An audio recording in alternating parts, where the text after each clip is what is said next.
I was sitting in my pickup truck, staring at a Ferris wheel spinning lazily against the Montana sky where my cattle used to graze, when I realized my life had become something out of a fever dream. The whole mess started 18 months ago when I inherited 500 acres of prime land outside Billings from my grandfather.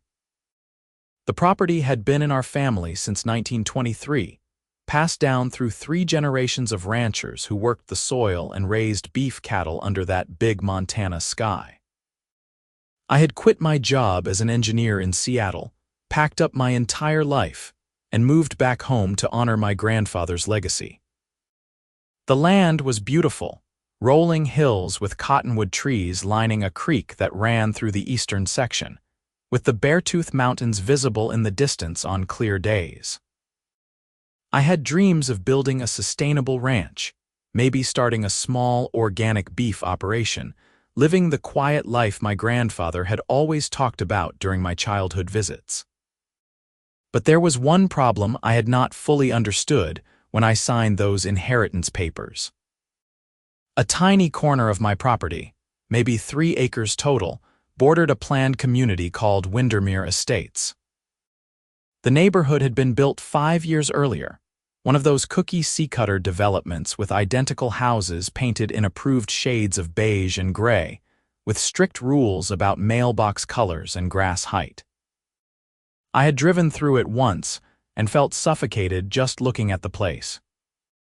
Every lawn was exactly 2 inches tall, every driveway pressure washed to perfection, every door wreath seasonal and tasteful.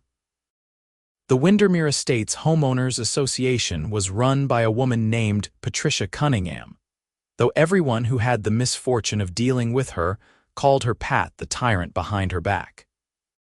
She was 52 years old, with that specific haircut that seems to be mandatory for aggressive HOA board presidents, the one that is short in the back and longer in the front with chunky blonde highlights. She drove a white Lexus SUV with a license plate that read Rolls for All, which I initially thought was ironic, but quickly learned was dead serious. I first met Patricia 3 weeks after moving into my grandfather's old farmhouse. I was outside replacing some rotted fence posts when a white Lexus came crunching up my gravel driveway, moving fast enough to kick up a dust cloud that spooked my new horse. Patricia emerged from the vehicle wearing pressed khaki pants and a polo shirt with the Windermere Estates logo embroidered on the chest, carrying a leather portfolio like she was heading into a corporate merger negotiation. "You must be James Hartley," she said, not offering a handshake, just standing there with her arms crossed. "I am Patricia Cunningham, president of the Windermere Estates HOA board.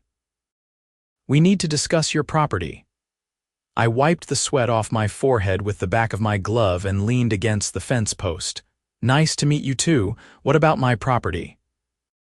"Your fence line encroaches on the community easement by approximately 4 feet, she said, opening her portfolio and pulling out what looked like a surveyor's map covered in highlighter marks. "According to our deed restrictions, any structure within 50 feet of the community border must meet our architectural standards. This includes fencing, outbuildings, and livestock containment systems." I stared at her for a long moment, trying to process what I was hearing. "Ma'am, this fence has been here since 1967. My grandfather built it himself, and this is my property, not part of your HOA. The fence violates our sight line protections," Patricia continued as if I had not spoken. "Residents of Windermere Estates purchased their homes with the understanding that they would have unobstructed views of the natural landscape. Your agricultural operations create both visual pollution and odor concerns. Visual pollution," I could feel my temper starting to rise. "This is a working ranch. There are going to be animals and equipment." Patricia's expression hardened into something that looked like it had been carved from ice. "Mr. Hartley, I understand you are new to the area and perhaps unfamiliar with how modern property rights work in developed communities. The Windermere Estates, HOA, has certain legal protections granted through our county agreements. I suggest you familiarize yourself with them before we are forced to take legal action. She handed me a thick packet of papers, turned on her heel, and drove away before I could respond. I stood there in my driveway, dust settling around my boots, holding what turned out to be a 47-page document outlining community standards and easement requirements that I had never agreed to and legally did not apply to my property. I should have hired a lawyer right then. That was my first mistake. Instead, I ignored Patricia and her HOA, figuring that if I just went about my business and stayed on my side of the property line, everything would blow over. I spent the next few months focused on the ranch, repairing buildings, buying equipment, and purchasing my first small herd of cattle. The work was hard but satisfying in a way my engineering job had never been. I woke up with the sun, spent my days outside, and fell into bed exhausted every night. Then the citations started arriving. The first one came in certified mail, an official-looking document with the Windermere Estates HOA letterhead. I was being fined $500 for maintaining livestock within audible range of the community, which was apparently a violation of their noise ordinance. The second citation arrived 3 days later, another $500 fine for agricultural equipment storage visible from community sight lines. They kept coming, week after week, each one citing some new, bizarre violation of rules that applied to their neighborhood but definitely not to my private property. I called Patricia after the fifth citation arrived. She answered on the first ring, her voice saccharine sweet. "Windermere Estates HOA, Patricia Cunningham speaking. Mrs. Cunningham, this is James Hartley. I have been receiving these citations and fines, but I am not part of your HOA. My property is private land that has nothing to do with your community. Mr. Hartley, as I explained during our first meeting, there are county easements and agreements in place that extend certain community standards beyond our technical borders. These are legally binding arrangements designed to protect property values in the region. That is not how property law works," I said, trying to keep my voice level. "You cannot just impose your rules on land you do not own. Mr. Hartley, I have been president of this HOA for 7 years. I assure you I understand property law better than you do. The fines are accumulating daily. I suggest you bring your property into compliance before we are forced to pursue more aggressive remedies." She hung up before I could respond. I threw the phone across the room, immediately regretted it because I had to buy a new screen protector, and finally did what I should have done months earlier. I called a lawyer. His name was Robert Chen, a property attorney based in Billings with a good reputation and a no-nonsense attitude. I drove into town and met him at his office, bringing all the citations and the original document Patricia had given me. Robert spent an hour reviewing everything, occasionally making notes or shaking his head. "This is fascinating," he finally said, leaning back in his chair. "I have seen aggressive HOAs before, but this is something else entirely. The good news is that none of these fines are legally enforceable. You are not part of their HOA, you never signed any agreement with them, and private property rights in Montana are pretty robust. The bad news is that defending yourself is going to cost money, and people like Mrs. Cunningham tend to be true believers who will not back down just because the law is not on their side." "So what do I do?" I asked. "Write them a letter, certified mail, stating clearly that you are not subject to their HOA rules and will not be paying any fines." "I will draft it for you with the appropriate legal language. That should be enough to make them back off. If it is not, we will file for a restraining order to stop the harassment." Robert drafted the letter, I paid his fee, and sent it off certified mail. For 2 weeks, everything was quiet. I started to think the nightmare was over. Then the construction started. I woke up one Thursday morning in August to the sound of heavy machinery. At first, I thought it was coming from the highway, but as I stood on my front porch with my coffee, I realized the noise was coming from the eastern section of my property, near where my land bordered Windermere Estates.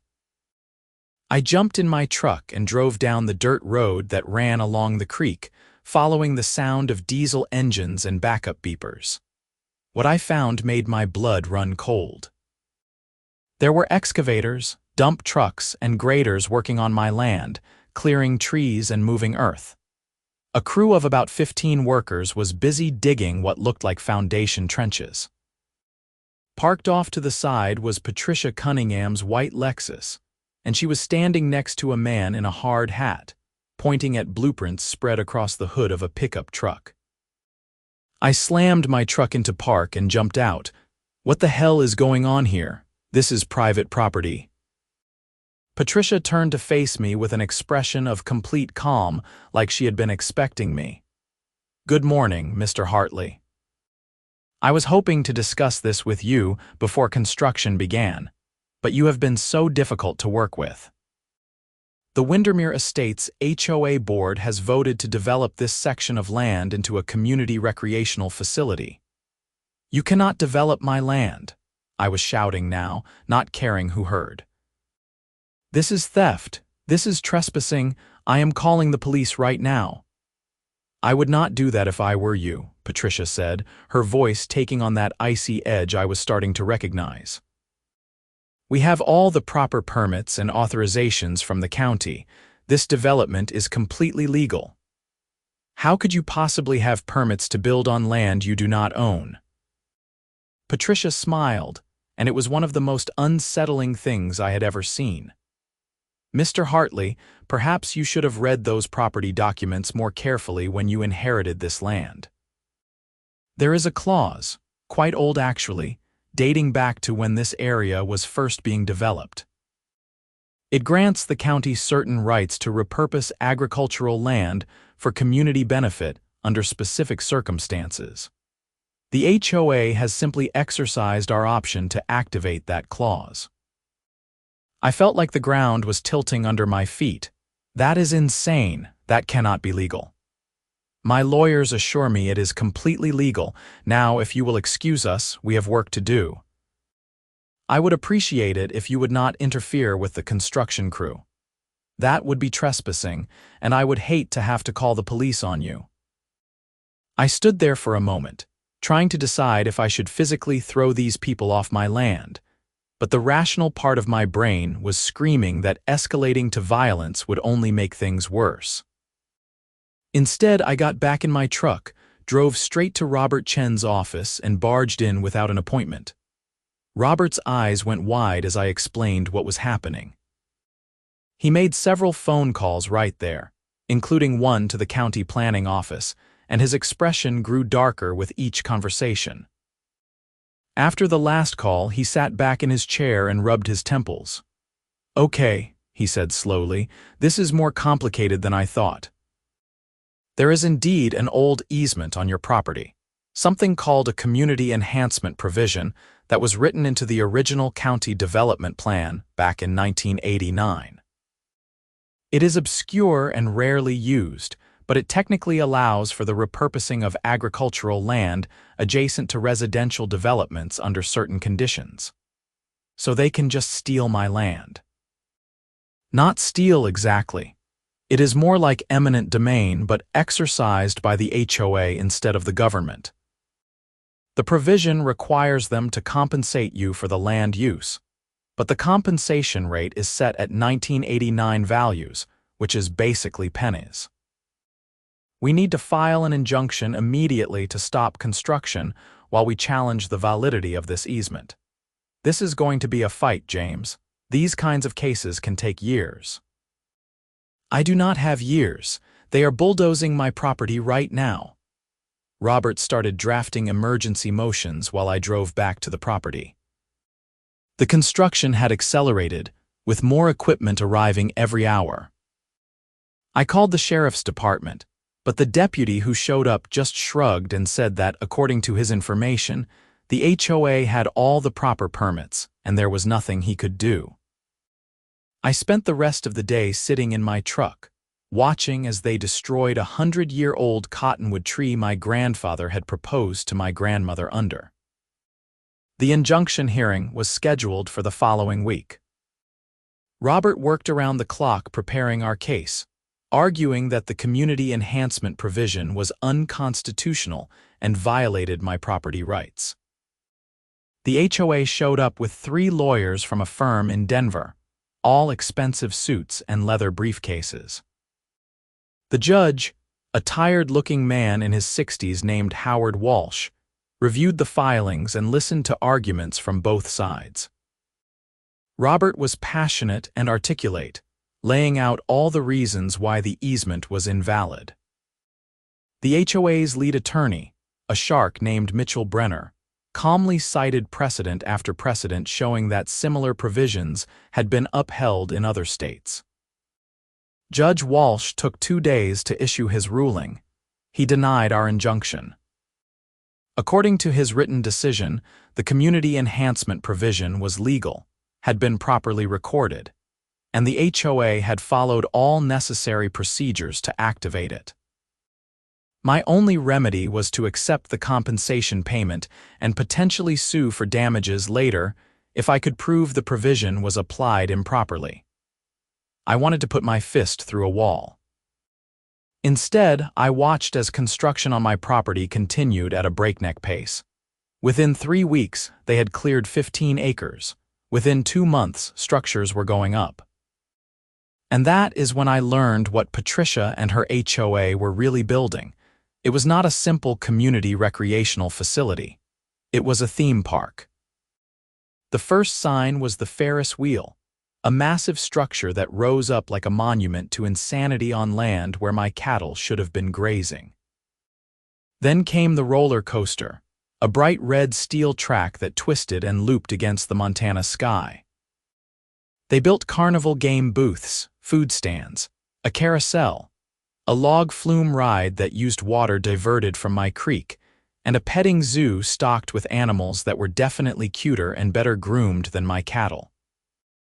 Patricia called it Windermere Family Fun Park, and the grand opening was promoted like it was Disneyland coming to Montana. There were billboards on the highway, radio advertisements, and a social media campaign that went viral. The park was marketed as a charming small-town attraction, with wholesome family entertainment and authentic Western atmosphere, which apparently meant they built fake Old West storefronts and hired teenagers to dress up like cowboys. The grand opening was on Memorial Day weekend, and it was packed.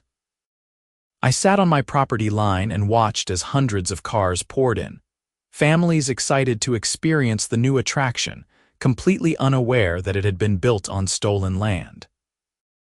They charged $35 per person for admission, plus extra for food, games, and souvenirs.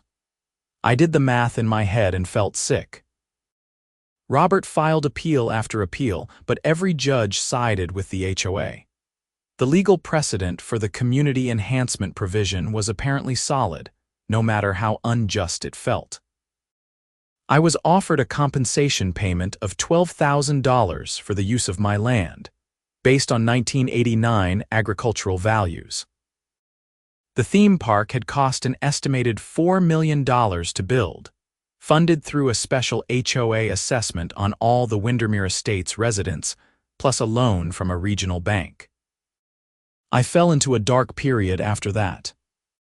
I stopped working on the ranch, stopped returning phone calls from friends and family, and spent most days sitting on my porch drinking beer and staring at the Ferris wheel.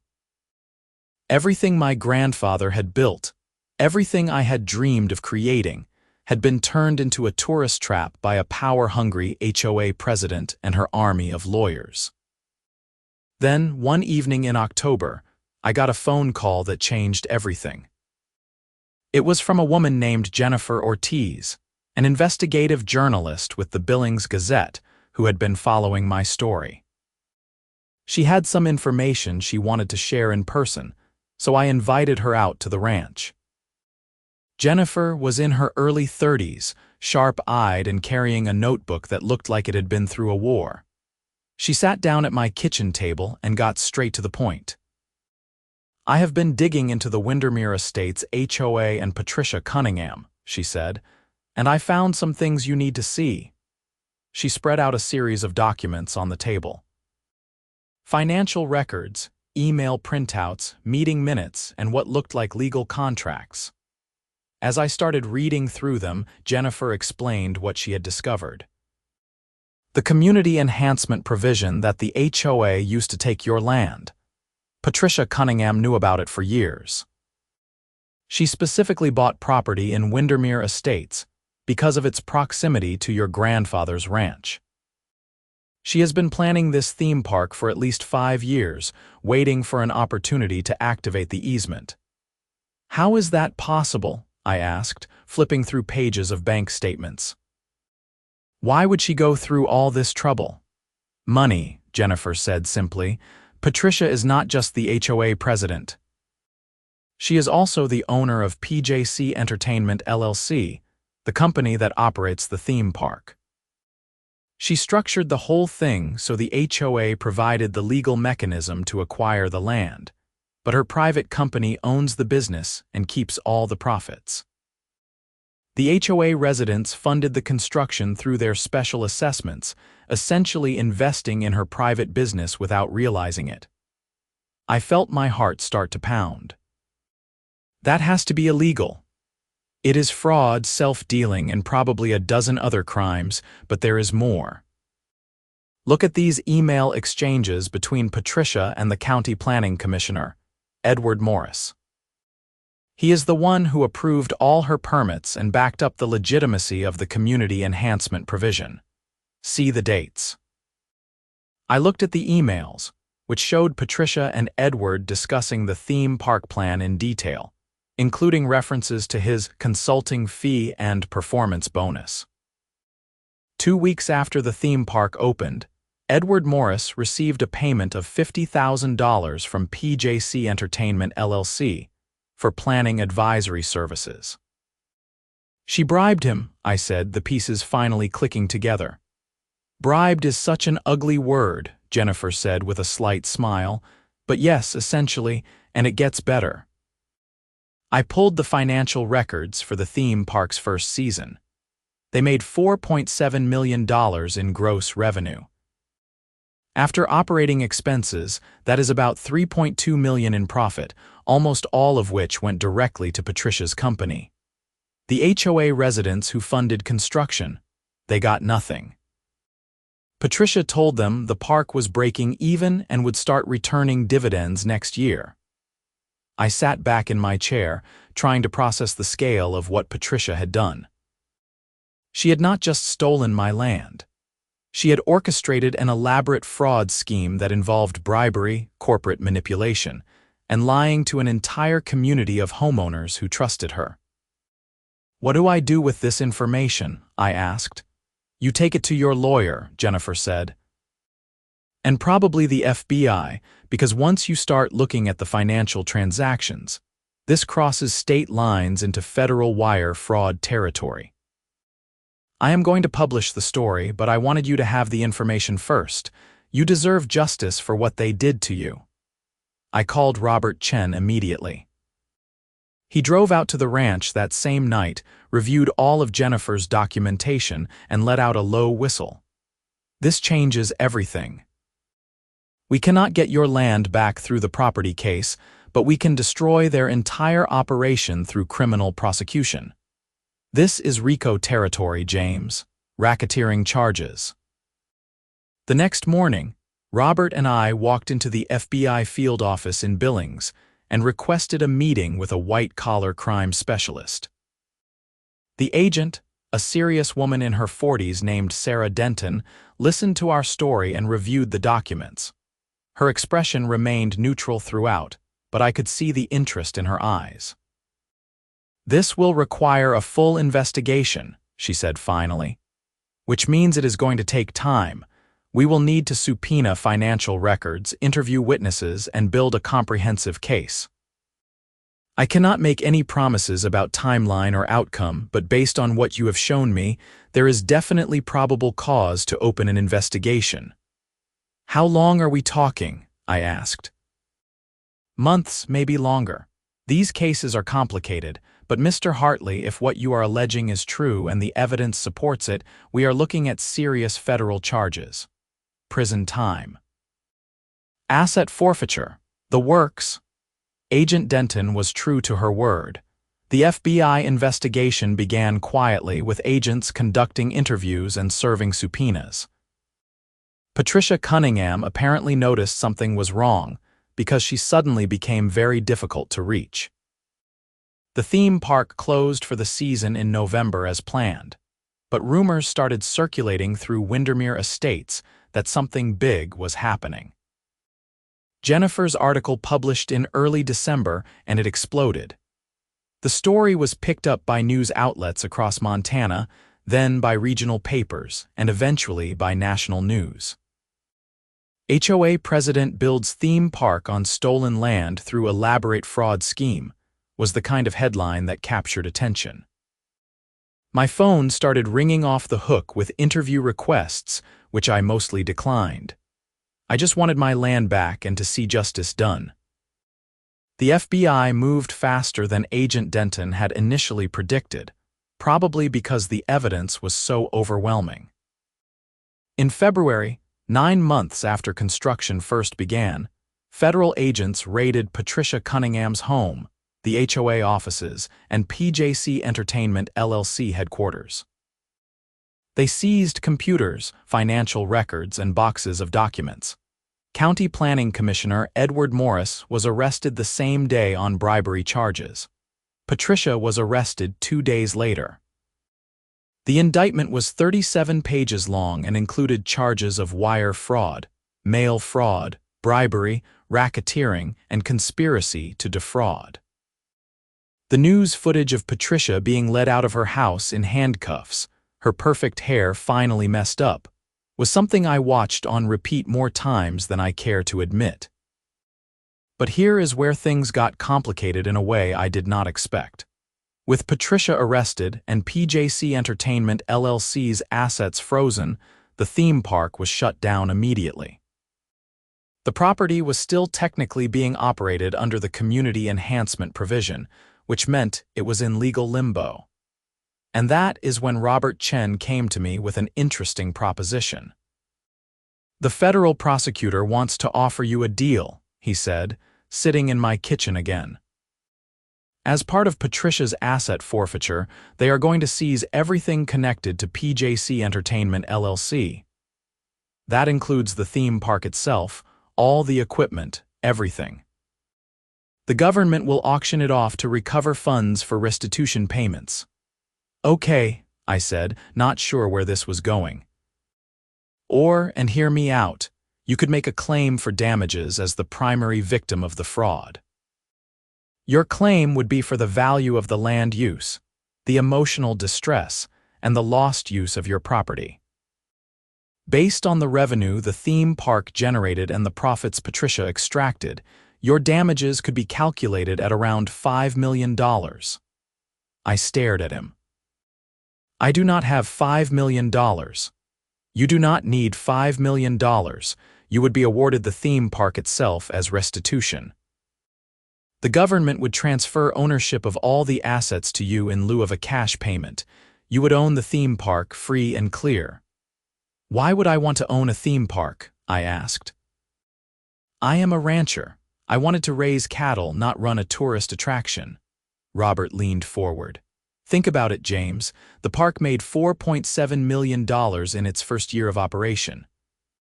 That is revenue, not just profit, but still, the business is clearly viable. You could hire people to run it, keep it operating, and extract the profits that Patricia was stealing. Or you could sell it to someone else and use the money to expand your ranch, buy more land, whatever you want. But the key point is that the park would belong to you, built on your property, generating income from your land.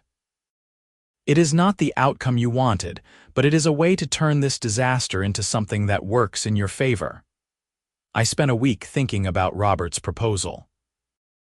The idea of owning a theme park was absurd, completely outside anything I had ever imagined for myself.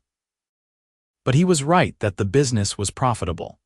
And after everything Patricia and the HOA had put me through, the idea of turning their criminal enterprise into my success story had a certain poetic justice to it.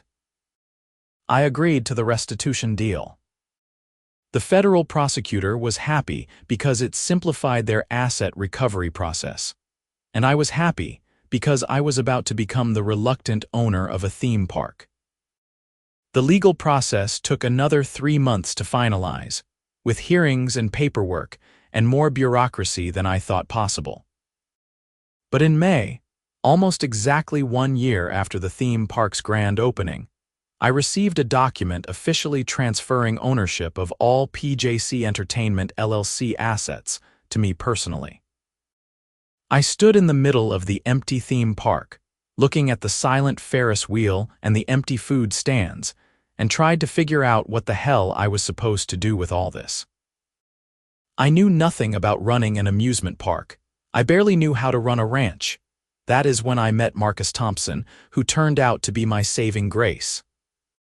Marcus had been the operations manager for the theme park under Patricia's ownership, one of the few employees who actually knew what he was doing. He was a big guy in his 50s, with a gray beard and a calm demeanor, who had 30 years of experience in the amusement park industry. When I took over ownership, he asked if I was planning to reopen the park or demolish everything. "Honestly, I have no idea," I told him. "What would you do?" Marcus looked around at the facilities, then back at me. This place was profitable even with Patricia skimming money off the top and running it inefficiently. With proper management and honest accounting, it could do even better. You have got good infrastructure, decent rides, and a location that attracts tourists heading to Yellowstone. If you are willing to invest a little money in maintenance and marketing, I could run this place and make you a legitimate profit. "Why would you want to work for me?" I asked. "You could get a job anywhere." "Because I liked working here," Marcus said simply. "It is a good park in a beautiful location. I just hated working for Patricia. She was a nightmare boss who did not care about safety or customer experience, only about extracting maximum profit. If you are willing to do this right, I am willing to help you." I hired Marcus on the spot and gave him a significant equity stake in the business. Over the next month, we worked together to prepare for reopening. We brought back most of the original staff, all of whom were relieved to hear Patricia was in jail and someone new was running things. We invested money in safety upgrades, improved the food quality, and changed the name from Windermere Family Fun Park to Beartooth Peak Amusement Park, dropping all association with the HOA. We reopened on July 4th weekend to huge crowds. Jennifer's article had made the park famous, and people were curious to visit the place at the center of such a wild story. Marcus proved to be an excellent manager, running operations smoothly while I learned the business side of things.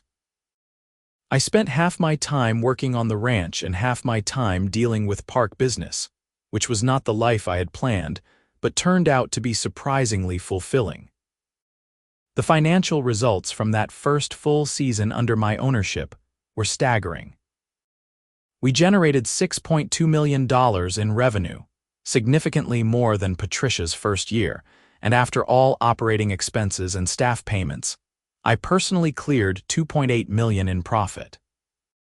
$2.8 million from a business built on my stolen land, which I now owned and controlled completely.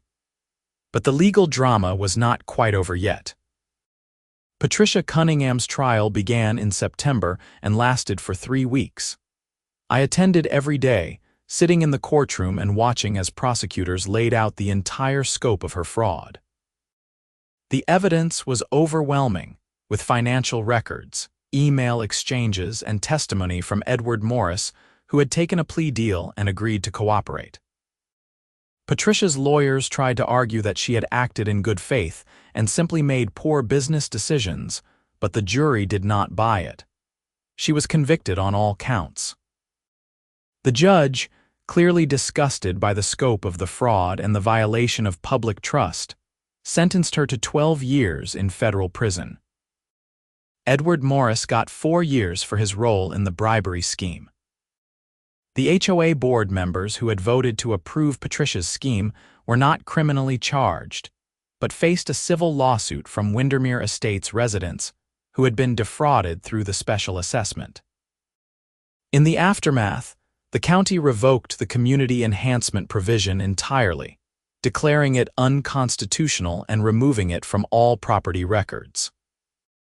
That meant the theme park was no longer operating under any kind of easement. It was simply a business on my private property, which I owned and operated like any other commercial enterprise. As for Windermere Estates itself, the HOA was dissolved after the fraud scandal, replaced with a much smaller and less powerful community association that focused on basic maintenance rather than aggressive rule enforcement. Property values in the neighborhood actually increased after Patricia was removed, which was ironic considering she had always claimed to be protecting those values. I used part of my profits to buy additional land adjacent to my original property, expanding the ranch to 700 acres. I hired staff to manage the cattle operation while I focused on the theme park during tourist season and ranch work during winter. It was not the simple ranching life my grandfather had lived, but it was mine, and I had built it from the ashes of Patricia Cunningham's criminal empire. Marcus and I became close friends through the process, and he eventually bought into the park as a full partner. We expanded operations over the next year, adding new rides and improving facilities. The park became known as one of the best small amusement parks in the Mountain West, with a reputation for safety, quality, and honest business practices. Jennifer Ortiz won a regional journalism award for her investigation and series of articles about the case. She continued to cover the story through Patricia's trial and sentencing, always maintaining her sharp objectivity while clearly rooting for justice to be served. Robert Chen, my lawyer, became something of a celebrity in Montana legal circles for his handling of the case. He told me later that it was the most satisfying case of his career, even though we technically lost the initial property fight. Sometimes justice takes a strange path, he said. But it arrives eventually. I started dating someone I met at the park, a woman named Sarah who brought her nephew for his birthday and ended up staying to chat about the story behind the place. She was a teacher from Billings with a great sense of humor, and no patience for bureaucratic nonsense, which made her perfect for me. We took things slow, but she became a regular presence at the ranch and eventually moved in. The second full year of operations was even better than the first. We generated $8.3 million in revenue and cleared $4.1 million in profit after all expenses and reinvestment. The theme park had become a legitimate business success, employing 45 people during peak season and contributing significantly to the local economy. I sometimes stood in the same spot where I had watched Patricia's construction crew tear down my grandfather's cottonwood tree and marveled at how dramatically life had changed. The Ferris wheel that had once symbolized the theft of my land now represented my triumph over corruption and fraud. Families who came to the park had no idea about the complicated history of the place, and that was fine with me. They just knew it as a fun place to spend a summer day. The final chapter of the legal saga came in the form of a restitution payment from Patricia's seized personal assets. After her house, cars, and other property were sold, the court awarded me an additional $300,000 in damages. I donated half of it to a legal fund that helped property owners fight aggressive HOAs, and used the other half to build a memorial garden on the ranch dedicated to my grandfather's memory. complete with a new cottonwood tree planted in the same spot where the original had stood. Patricia Cunningham's appeal was denied, meaning she would serve her full 12-year sentence with no possibility of early release. I did not take joy in her imprisonment exactly, but I did feel a deep sense of satisfaction that justice had been served.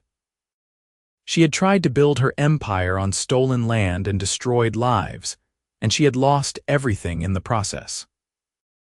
The Windermere Estates community, freed from Patricia's tyrannical HOA control, actually became a pleasant place to live according to the people I talked to. Without the constant fines and harassment, residents were able to enjoy their homes without fear. Some of them even apologized to me for not speaking up when Patricia was taking my land, though I understood they had been victims of her manipulation too. My cattle operation expanded successfully alongside the theme park business. I focused on organic, sustainable practices and developed a small but loyal customer base for premium beef. It was not the large-scale operation I had originally envisioned, but it honored my grandfather's legacy while allowing me to pursue the unexpected opportunity the theme park represented. Marcus and I discussed expansion possibilities, including potentially buying another small amusement park in Wyoming and creating a mini chain of family-friendly attractions. We decided to focus on making Beartooth Peak the best it could be rather than overextending, which proved to be the right call. Quality over quantity became our motto, and it served us well. The most unexpected part of the whole experience was how much I actually enjoyed running the theme park. It had started as a symbol of everything I hated, a monument to corruption built on my stolen land. But transforming it into something good, creating jobs, making families happy, and building a successful business from the ruins of Patricia's criminal enterprise turned out to be deeply satisfying. I learned that sometimes life takes you in directions you never planned, and the key is being flexible enough to see opportunities even in disasters. By the end of the second year, I had fully paid off the mortgage on my grandfather's original property, invested heavily in both the ranch and park infrastructure, and had enough money in the bank to feel genuinely secure for the first time in my life. The theme park that Patricia had built with fraud and theft had become the foundation of my financial independence, which felt like the ultimate form of justice. I kept a framed copy of Patricia's mugshot in my office, not out of cruelty, but as a reminder. A reminder that corruption always catches up with you eventually. A reminder that property rights matter and are worth fighting for.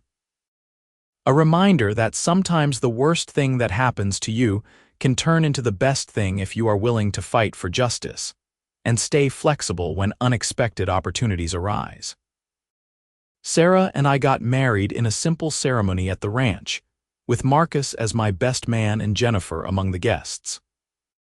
We held the reception at the park after hours, with the Ferris wheel lit up against the night sky. It felt right somehow, celebrating new beginnings at the place that had once represented my lowest point. The cattle grazed peacefully on the expanded acreage, the theme park buzzed with happy families every summer, and I finally felt like I had built something my grandfather would be proud of. It was not the simple ranching life he had lived, but it was honest work that helped people and generated real value. That was what mattered.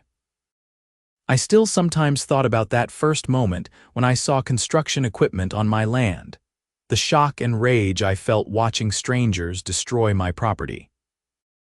That memory was painful, but it was also the beginning of a journey that taught me more about justice, persistence, and unexpected opportunities than I ever could have learned from a quiet life raising cattle.